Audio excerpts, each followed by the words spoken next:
വാട്സപ്പും അതേപോലെ ഇൻസ്റ്റഗ്രാമും ഇപ്പോൾ നമ്മൾ മുമ്പത്തെ വീഡിയോയിൽ കണക്ട് ചെയ്യുന്നതായിട്ട് നമ്മൾ കാണിച്ചു.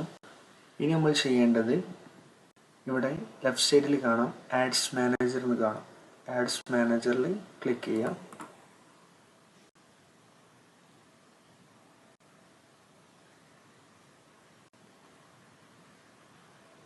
ആഡ്സ് മാനേജറിൽ ക്ലിക്ക് ചെയ്താൽ ഇങ്ങനെ വരും. ഇതിൽ ലെഫ്റ്റ് സൈഡിൽ കാണാം ക്രിയേറ്റ്,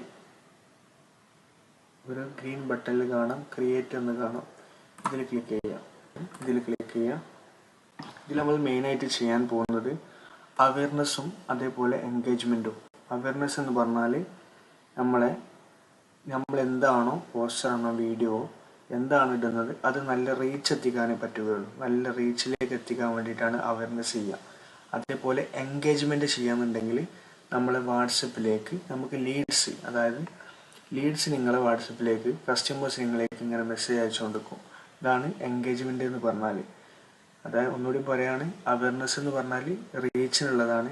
എൻഗേജ്മെൻറ്റ് എന്ന് പറഞ്ഞാൽ കോൺവെർസേഷൻ. നിങ്ങൾ എന്താണോ പോസ്റ്റർ ഇട്ട് കഴിഞ്ഞാൽ ആവശ്യക്കാർ നിങ്ങളെ വാട്സപ്പിലേക്ക് മെസ്സേജ് അയക്കുന്നതാണ് എൻഗേജ്മെൻറ്റ്. അപ്പോൾ നമുക്ക് എൻഗേജ്മെൻറ്റ് ചെയ്യാം. ഇത് രണ്ടും സെയിം ആയിട്ട് തന്നെയാണ് ചെയ്യുക. അപ്പോൾ എൻഗേജ്മെൻറ്റ് ചെയ്തിട്ട് കാലം ചെയ്യാൻ പറ്റും. ഇപ്പോൾ അവയർനെസ്സും അതേപോലെ എൻഗേജ്മെൻ്റ് ആണ് ഇപ്പോൾ നമ്മൾ ചെയ്ത് കാണിക്കാൻ പോകുന്നത്. അപ്പോൾ എൻഗേജ്മെൻറ്റിൽ ക്ലിക്ക് ചെയ്യുക, കണ്ടിന്യൂ കൊടുക്കുക, മാനുവൽ എൻഗേജ്മെൻറ്റ് ക്യാമ്പയിൻ എന്ന് കൊടുക്കുക. സിമ്പിളായിട്ടാണ് പറയുന്നത്. ഇപ്പം ഇങ്ങനെ ഒരു പേജ് ക്രിയേറ്റ് ആയിട്ട് വരും. ഇവിടെ ക്യാമ്പയിൻ നെയിം കൊടുക്കുക. നിങ്ങൾക്ക് മനസ്സിലാകുന്ന രൂപത്തിൽ എന്തെങ്കിലും നെയിം കൊടുക്കുക. ഞാൻ ഫസ്റ്റ് ക്യാമ്പയിൻ എന്നാണ് കൊടുക്കുന്നത്. ഇതിനടിയിലേക്ക് നോക്കുക. ഇവിടെ ഒന്നും കൊടുക്കേണ്ട ആവശ്യമില്ല. ദെൻ നെക്സ്റ്റ് കൊടുക്കുക.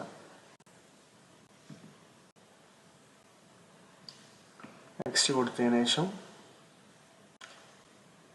നിങ്ങൾ കണക്ട് ചെയ്ത ഇൻസ്റ്റഗ്രാം, വാട്സപ്പ് ഇങ്ങനെ വരും. മെസ്സഞ്ചറിലേക്ക് വരണമെന്നുണ്ടെങ്കിൽ മെസ്സഞ്ചറിൽ ക്ലിക്ക് ചെയ്താൽ മെസ്സഞ്ചറിലേക്ക് വരും. എനിക്കപ്പോൾ ആവശ്യമുള്ളത് ഇൻസ്റ്റഗ്രാമും വാട്സപ്പിലേക്ക് മെസ്സേജ് തന്നാൽ മതി. ഇനി വേറെ നമ്പർ കണക്ട് ചെയ്യണമെന്നുണ്ടെങ്കിൽ ഇവിടെ കണക്ട് അനദർ നമ്പർ എന്ന് കൊടുക്കാം. അതേപോലെ പിന്നെ ഇനി ഇവിടെ ബഡ്ജറ്റാണ്, നമ്മൾ ബഡ്ജറ്റ് കൊടുക്കുക. ഇവിടെ ഇത്ര ഞാനിപ്പോൾ 200 രൂപ കൊടുത്തപ്പോൾ ഇവിടെ റൈറ്റ് സൈഡിൽ കാണാൻ പറ്റും റീച്ച് എത്ര വരുന്നത്, കോൺവെർസേഷൻ എത്ര വരുന്നത് എന്നുള്ളത് ഇവിടെ കാണാൻ പറ്റും. ഇനി എമൗണ്ട് ഇവിടെ 500 ആക്കി കഴിഞ്ഞാൽ ഇവിടെ ഇതിൽ മാറ്റം വരുന്നത് കാണാൻ പറ്റും. 34 to 100. അങ്ങനെ നിങ്ങൾക്ക് നിങ്ങളെ കയ്യിൽ നിന്ന് എമൗണ്ട് എത്രയെന്ന് വെച്ചാൽ അത് കൊടുക്കുക. ദെൻ ഇവിടെ ഡേറ്റ് കാര്യങ്ങളും ഓട്ടോമാറ്റിക് ഇവിടെ വരും. ഡെയിലി ബഡ്ജറ്റ് കാണിക്കുന്നുണ്ട്. ഡെയിലി ബഡ്ജറ്റ് എന്ന് വെച്ചാൽ ഓരോ ദിവസത്തിലേക്ക് ചെയ്യുന്നതാണ് daily budget. Life time budget കൊടുത്തു കഴിഞ്ഞാൽ ഒരു മാസത്തേക്കോ 20 ദിവസത്തേക്കോ ചെയ്യുന്നതാണ് ലൈഫ് ടൈം ബഡ്ജറ്റ്. അപ്പോൾ നമ്മൾ എമൗണ്ട് കൂട്ടി കൊടുക്കേണ്ടി വരും. ലൈഫ് ടൈം ബഡ്ജറ്റ് കൊടുക്കുമ്പോൾ നമ്മളെപ്പോഴും എമൗണ്ട് കൂട്ടി കൊടുക്കണം. ഒരു മാസത്തേക്കൊക്കെ എത്ര നല്ല ലീഡ്സ് വരണമെന്നുണ്ടെങ്കിൽ അതിനനുസരിച്ചുള്ള എമൗണ്ട് നമ്മൾ കൂട്ടി കൊടുക്കണം. പിന്നെ എൻഡ് ഡേറ്റ് ഇതാ ഇന്നത്തെ ഡേറ്റ് ഇവിടെ കാണിക്കും. എൻഡ് ഡേറ്റ് എന്താണെന്നുള്ളത് നമുക്കിവിടെ സെലക്ട് ചെയ്യാം. ഈ മാസം 30 എൻഡ് ഡേറ്റ് സെറ്റ് ചെയ്യുന്ന എൻഡ് ഡേറ്റ് കാര്യങ്ങളൊക്കെ ഇതിൽ കൊടുക്കാൻ പറ്റും. ലൊക്കേഷനാണ്. ലൊക്കേഷനിൽ നമുക്ക് എവിടെയാണ് ഏത് സ്ഥലമാണ് വേണ്ടത് അത് കൊടുക്കുക. രാജ്യമാണ് രാജ്യം കൊടുക്കുക. സ്റ്റേറ്റ് ആണെന്നുണ്ടെങ്കിൽ അങ്ങനെ കൊടുക്കുക. ജില്ല എന്നുണ്ടെങ്കിൽ അങ്ങനെയൊക്കെ കൊടുക്കുക. ഞാൻ കേരള എന്ന് കൊടുക്കുകയാണ്. കേരള എന്നുള്ളത് കൊടുക്കുക. നിങ്ങൾക്ക് ഏത് സ്ഥലമാണ് വേണ്ടത് ആ സ്ഥലം മാത്രം കൊടുക്കുക. ഇന്ത്യ മൊത്തം വേണമെന്നുണ്ടെങ്കിൽ അങ്ങനെ കൊടുക്കുക. ഇനി വേറെ കൺട്രീസ് വേണമെന്നുണ്ടെങ്കിൽ അങ്ങനെ എല്ലാം കൊടുക്കാം. ദെൻ അടിയിലേക്ക് പോക്കുക.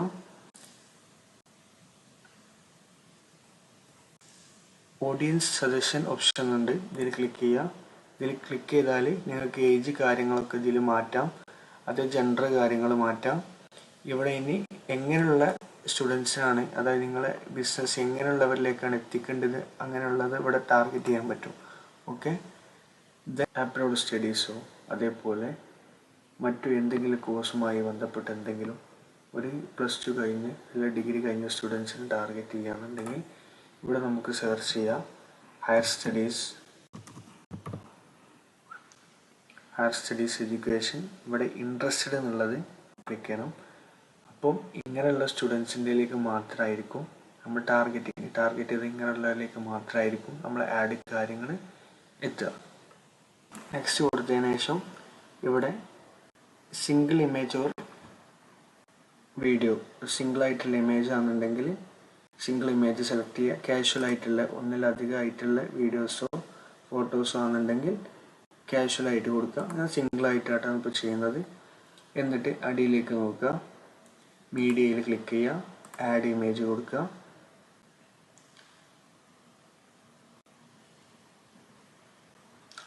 എന്നിട്ട് ഞാനിപ്പോൾ ഒരു പോസ്റ്റർ സെലക്ട് ചെയ്യുന്നുണ്ട്.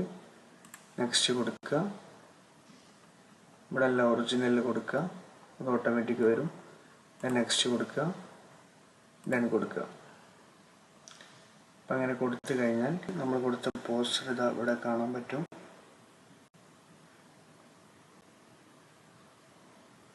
നെറ്റിൻ്റെ ഇഷ്യൂസാണ്. നിങ്ങൾ കൊടുത്ത പോസ്റ്റേഴ്സ് എല്ലാം ഇവിടെ കാണാൻ പറ്റും. സെൻഡ് വാട്സപ്പിലേക്ക് ആണ് മെസ്സേജ്. നമ്മൾ എൻഗേജ്മെൻ്റ് ആണ് ചെയ്തത്, അതുകൊണ്ട് വാട്സപ്പിലേക്കാണ് വരിക.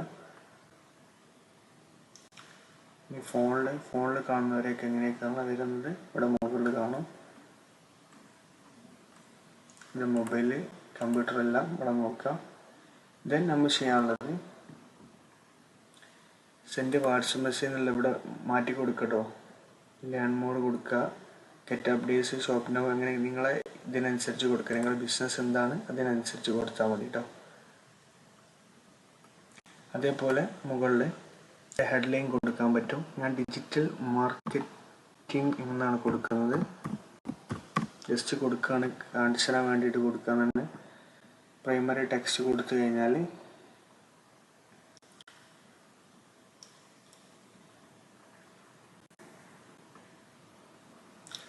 ഇത് നമ്മൾ കൊടുത്ത പ്രൈമറി ടെക്സ്റ്റ് ഇവിടെ മുകളിൽ കാണിക്കും. ഡിജിറ്റൽ മാർക്കറ്റിംഗ്, നിങ്ങളുടെ ബിസിനസ് എന്താണ് അതിനനുസരിച്ചുള്ള കണ്ടന്റ് കാര്യങ്ങൾ നിങ്ങൾ കൊടുക്കുക. പിന്നെ ഹെഡ്ലൈൻ വേണേൽ ഹെഡ്ലൈൻ കൊടുക്കുക. ജസ്റ്റ് ഒന്ന് ഇപ്പോൾ കാണിച്ചു തരാണ്. ഹെഡ്ലൈൻ കൊടുത്തു കഴിഞ്ഞാൽ ഇവിടെ ഉണ്ടോ ഹെഡ്ലൈൻ വന്ന് നമ്മൾ കൊടുത്ത ഡിസ്ക്രിപ്ഷൻ ആണെങ്കിൽ അതും കൊടുക്കുക കേട്ടോ. നിങ്ങളുടെ ബിസിനസ് എന്താണോ അതിനനുസരിച്ചുള്ള ഡിസ്ക്രിപ്ഷനും കാര്യങ്ങളും കൊടുക്കുക. ഇനി നെക്സ്റ്റ് നമ്മൾ ചെയ്യാനുള്ളത് പബ്ലിഷ് ക്ലിക്ക് ചെയ്യുക.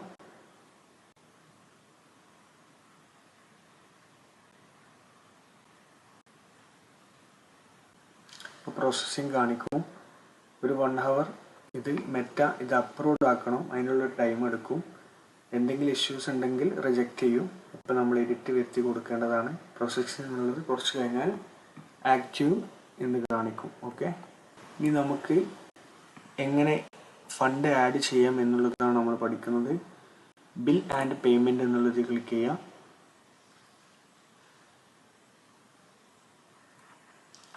ആഡ് ഫണ്ട് ക്ലിക്ക് ചെയ്യുക.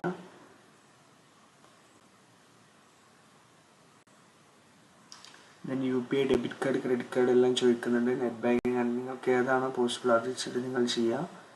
ഞാൻ UPI ആണ് കൊടുത്തത്. നെക്സ്റ്റ് കൊടുക്കുക. ബഡ്ജറ്റ് ഇവിടെ മുകളിൽ കൊടുക്കണം കേട്ടോ.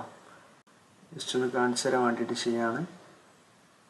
നിങ്ങൾ എത്ര എമൗണ്ട് ആണോ ആഡ് സെറ്റ് ചെയ്യുമ്പോൾ കൊടുത്തത് ആ എമൗണ്ട് ഇവിടെ കൊടുക്കണം. അല്ലാന്നുണ്ടെങ്കിൽ ആഡ് റൺ ആവില്ല. ദെൻ ജനറേറ്റ് QR കൊടുക്കുക. എന്നിട്ട് നിങ്ങൾ സ്കാൻ ചെയ്യുക, QR കോഡ് സ്കാൻ ചെയ്യുക. ദെൻ പേയ്മെൻറ്റ് ചെയ്യുക.